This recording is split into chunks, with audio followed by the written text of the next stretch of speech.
नमस्कार, मैं विनीश कुमार, आप देख रहे हैं सिटी न्यूज़ 100। लोकसभा का पूरे देश भर में बिगुल बज चुका है और इस लोकसभा की तैयारी फरीदाबाद में कितनी चल रही है और फरीदाबाद में इसका कितना प्रभाव पड़ेगा बीजेपी का, ये जानने के लिए हम फरीदाबाद के उप महापौर देवेंद्र चौधरी जी से बात करेंगे और लोकसभा निगरानी कमेटी के अध्यक्ष ओम प्रकाश रक्षवाल जी से भी हम बात करेंगे। देवेंद्र जी, अभी आज लोकसभा चुनाव का जो बिगुल बजा हुआ है, इस बारे में बीजेपी का कितना इसका प्रभाव है फरीदाबाद में? देखिए, बात विनीश जी फरीदाबाद की नहीं, पूरे देश के लोगों ने आज मन बना रखा है कि जिस तरह से भारत की गरिमा को पूरे विश्व में बढ़ाने का काम हो या पूरे देश में जिस तरह से इंफ्रास्ट्रक्चर को इम्प्रूव करने की बात हो, आदरणीय प्रधानमंत्री नरेंद्र मोदी जी के नेतृत्व में जिस तरह से देश आगे बढ़ा है, इस देश के लोगों ने मन बना रखा है कि एक बार फिर से मोदी सरकार, इस बात को लोग मान के चल रहे हैं कि उनके नेतृत्व में ही ये देश आगे बढ़ सकता है। फरीदाबाद से ही अभी जो तिगांव विधानसभा क्षेत्र से ही विधायक हैं ललित नागर, वो सुनने में आ रहा है कि वो लोकसभा की भी तैयारी कर रहे हैं। आपको क्या लगता है कि जो उस वक्त मौजूदा सांसद हैं कृष्णपाल गुर्जर जी और जो इस वक्त अपनी ये तैयारी कर रहे हैं, क्या आपको लग रहा है कि दोनों के बीच में कोई टक्कर है? देखिए, उनके बारे में मैं कुछ नहीं कहना चाहता। मैं केवल इतना कहना चाहता हूँ कि वो क्षेत्र के विकास की चिंता नहीं करते, वो केवल अपनी तैयारियों में लगे रहते हैं।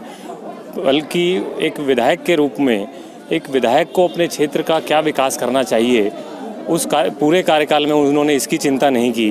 वो केवल ये चिंता करते रहे कि अपना राजनीतिक कद कैसे बढ़ाएं और कैसे आगे बढ़ें, बल्कि उनको चिंता करनी चाहिए थी क्षेत्र के लोगों की समस्याओं के बारे में, ये क्षेत्र कैसे आगे बढ़े, विकास की दृष्टि से कैसे आगे बढ़े, उस पर नया ध्यान देकर अपना राजनीतिक कैरियर बढ़ाने में वो लगे रहते हैं और केवल आरोपों की वो राजनीति करते रहे।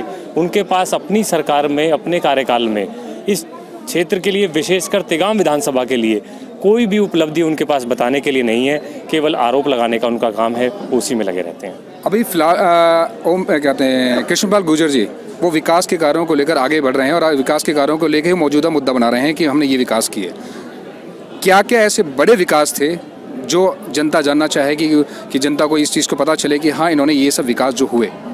देखिए, अगर इस क्षेत्र की बात करें तो इस लोकसभा क्षेत्र में नए 6 डिग्री कॉलेज लाने की बात हो, यहाँ पर सीधा नोएडा से जोड़ने के लिए मझावली के पुल की बात हो, नेशनल हाईवे के निर्माण की बात हो, नए टाउन पार्क लाने की बात हो, यहाँ पर नया पासपोर्ट सेवा केंद्र लाने की बात हो, यहाँ के नेशनल हाईवे पर नए पुलों के निर्माण की बात हो, पूरे शहर के लिए, नगर निगम क्षेत्र के लिए आदरणीय मुख्यमंत्री जी से 1100 करोड़ की योजनाओं की मंजूरी हो, हर कॉलोनी में यहाँ पर सीवर लाइन डालने का कार्य शुरू हो चुका है, बड़ी सड़कें बनी हैं, हर जगह पर पुल की बात हो, डिस्पोजल की बात हो, पुलिया की बात हो, हर एक के ऊपर इस सरकार में काम हुआ है। अगर उनकी चर्चा करेंगे तो विनीश जी बहुत लंबा समय चाहिए, क्योंकि इतनी योजनाएं इस केंद्र की और प्रदेश की आदरणीय नरेंद्र मोदी जी, हरियाणा के यशस्वी मुख्यमंत्री आदरणीय मनोहर लाल जी ने इस फरीदाबाद जिले को, इस लोकसभा क्षेत्र को जितनी सौगातें दी हैं, उसकी तुलना पिछले कांग्रेस के कार्यकाल से तो करना ही मुश्किल है। उसमें तो कोई काम तुलना करने के लिए कुछ होना चाहिए। पिछली सरकारों में इस क्षेत्र के लिए केवल घोषणाएं होती रही, उनको सही में इस क्षेत्र के लिए अगर विकास किया है तो भारतीय जनता पार्टी की आदरणीय मनोहर लाल जी की सरकार ने किया है। जो मौजूदा विधायक हैं जो लोकसभा की तैयारी कर रहे हैं, उनका कहना है कि सरकार ने उन्हें 1 रुपये का फंड नहीं दिया। आपको क्या लगता है, ये उनका बहाना है या फिर एक सीधा की है कि बात को टालने की वाली बात है?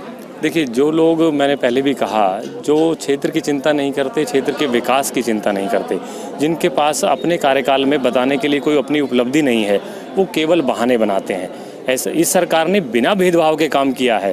पहली ऐसी सरकार हरियाणा में बनी है आदरणीय मनोहर लाल जी के नेतृत्व में, जिन्होंने हर विधानसभा को एक बराबर, एक समान ग्रांट दी है।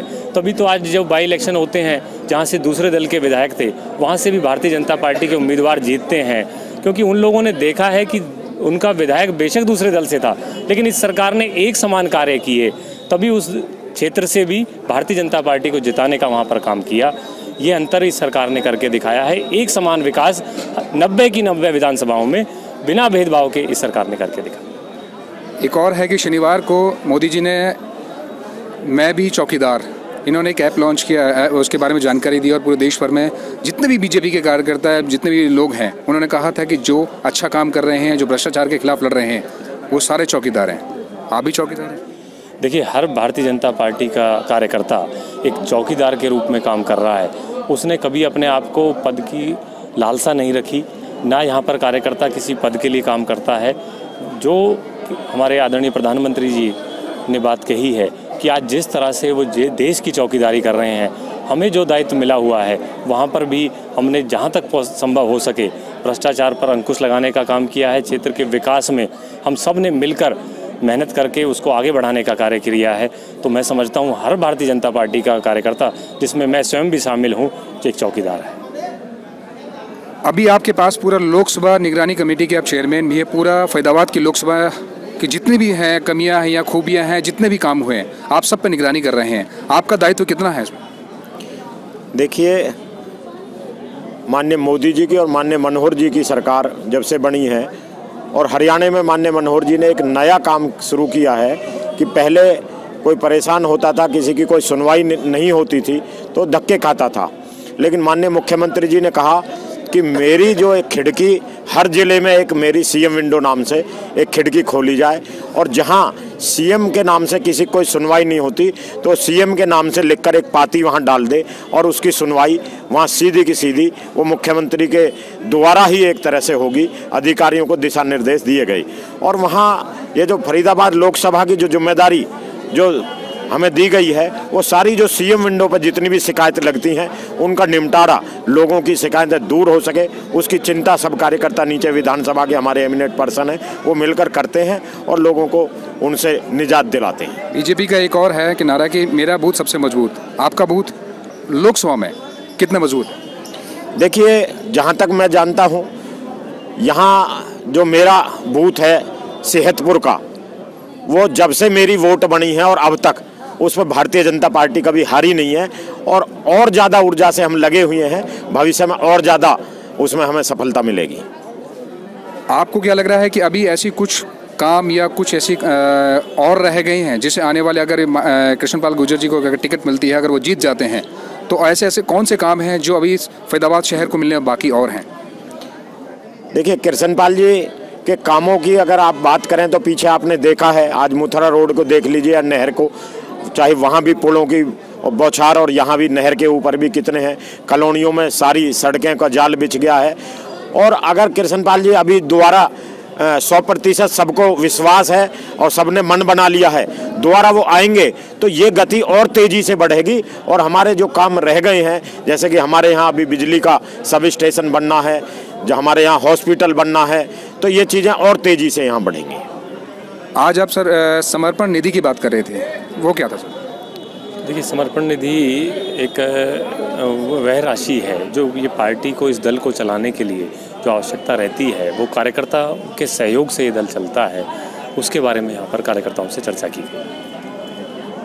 आने वाले लोकसभा के बाद विधानसभा भी चुनाव आने वाले हैं। इसमें कई बार कयास लगाए जाते हैं कि तिगांव में 2 दिग्गज नेता हैं, जिनमें एक आपका नाम भी आता है और एक राजेश नागर जी का नाम भी आता है। तो कई बार ऐसा लगता है कि दोनों आपस में टिकट की बीच में लड़ाई ना हो जाए। इस टिकट का कहीं खामियाजा इस बार तो नहीं उठेगा लोकसभा में कहीं? देखिए, आपने पिछला विधानसभा भी चुनाव देखा, वहाँ पर भी हम 2 की बात ना करें मनीष जी। हर वो कार्यकर्ता जो पार्टी से टिकट चाहता है, हर एक जो पार्टी में काम करता है, वो उम्मीद रख सकता है और आवेदन भी कर सकता है। केवल हम 2 तक की ये सीमित नहीं है, कोई भी कार्यकर्ता इस आवेदन को कर सकता है और पार्टी जिसके बारे में विचार करेगी हम उसके साथ खड़े होंगे।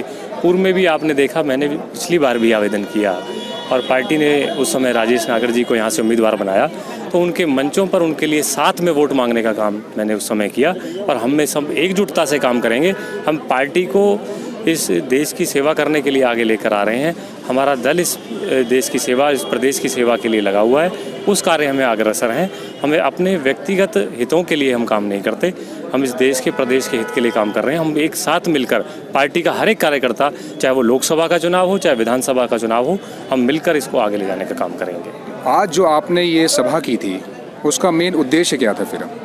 देखिए, आज ये कार्यकर्ताओं के बीच में इस बैठक का एक अर्थ ये था कि कार्यकर्ताओं को दोबारा से अपनी जिम्मेदारी के लिए तैयार हो जाएं। अब लोकसभा का चुनाव नज़दीक है, कार्यकर्ताओं के समक्ष कुछ बातें साझा करनी थी और साथ ही साथ इस होली के पर्व से पूर्व में ये रविवार का दिन था, छुट्टी का दिन था, तो उन सब लोगों के साथ मिलकर ये त्यौहार भी मनाया जाए, इसके बारे में इस बैठक का आयोजन हुआ। मुझे याद है कि दिवाली वाले दिन आप यहाँ पर एक 150 करोड़ की लागत वाली आपने लोगों की गलियों में सीवर लाइन या पाइपलाइन डालने की वाली बात की, उसमें उद्घाटन किया था जिसका काम चल रहा है। तो होली पर इस बार क्या नई सौगात दे रहे हैं फिर? देखिए आज इस होली के पर्व से पूर्व ही माननीय मंत्री जी ने इस नहर पार क्षेत्र के लोगों के लिए लगभग 90 करोड़ की लागत से डलने वाली पीने के पानी की लाइन की शुरुआत की है। और सीवर का, जैसे आपने कहा कि दिवाली से पूर्व वो सौगात इस क्षेत्र को मिली थी, और केवल इस सरकार में घोषणाएं नहीं होती, जब वो घोषणा हुई उसका शिलान्यास हुआ। आज आप देखें कितने हर कॉलोनी में, ज़्यादातर कॉलोनियों में सीवर का काम शुरू हो चुका है। इसी तरह से आने वाले समय में पीने के पानी की लाइन की भी शुरुआत होगी। तो ये अंतर आपने भारतीय जनता पार्टी की सरकार में देखा, जहां पिछली सरकारों में लाखों रुपए की राशि इस क्षेत्र के लिए नहीं मिलती थी। आज 150 करोड़ के सीवर की लाइन यहाँ डाली जाती है, 90 करोड़ की पानी की लाइन डालने के लिए मंजूरी दी जाती है। 225 करोड़ से अधिक की ये राशि इसके लिए, पुलों के लिए 17 करोड़ के एक पुल, एक रास्ता 16 करोड़ की लागत से, 8 करोड़ की लागत से इस क्षेत्र में बना है। लेकिन कुछ लोगों को ये विकास के कार्य दिखाई नहीं देते। उनके पास अपने इस कार्यकाल में, अपनी सरकारों के कार्यकाल में इस क्षेत्र के लिए बताने के लिए कुछ नहीं है, और जो विकास इस सरकार में हुआ उसकी तरफ उन्होंने आंखें मूंद रखी हैं। होली आने वाली है, जिले की जो जनता है उसके लिए कोई संदेश? देखिए, मैं समस्त क्षेत्रवासियों को, फरीदाबाद जिला वासियों को अपनी तरफ से और समस्त भारतीय जनता पार्टी जिला फरीदाबाद की तरफ से बहुत बहुत बधाई देता हूं, शुभकामनाएं देता हूं, और ईश्वर से प्रार्थना करता हूं कि इन होली के रंगों की तरह उनके जीवन में भी रंग भरे रहें। इसी उम्मीद के साथ कि आप लोगों का आशीर्वाद भी भारतीय जनता पार्टी और उसके उम्मीदवारों के साथ सदैव बना रहेगा। एक बार पुनः सभी क्षेत्रवासियों को होली की बहुत बहुत शुभकामनाएं। होली की मैं सभी नहर पार वासियों को इस होली के पावन अवसर पर बधाई और शुभकामना देता हूं, और परमात्मा से ये प्रार्थना करता हूं कि वो अपना आशीर्वाद सभी नहर पार वासियों पर बनाए रखें और सभी दिन दुगनी रात चौगनी उन्नति करें, प्रगति करें। यही मेरी बहुत बहुत शुभकामनाएं।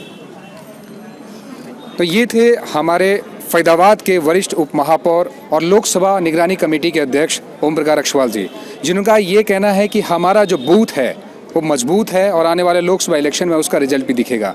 लेकिन ये वक्त बताएगा कि जनता और बूथ में कितनी मजबूती थी। जो लोकसभा इलेक्शन के चुनाव आने के बाद जो रिजल्ट आएगा उसमें पता चलेगा। मैं विनीश कुमार, सिटी न्यूज़ 100 के लिए।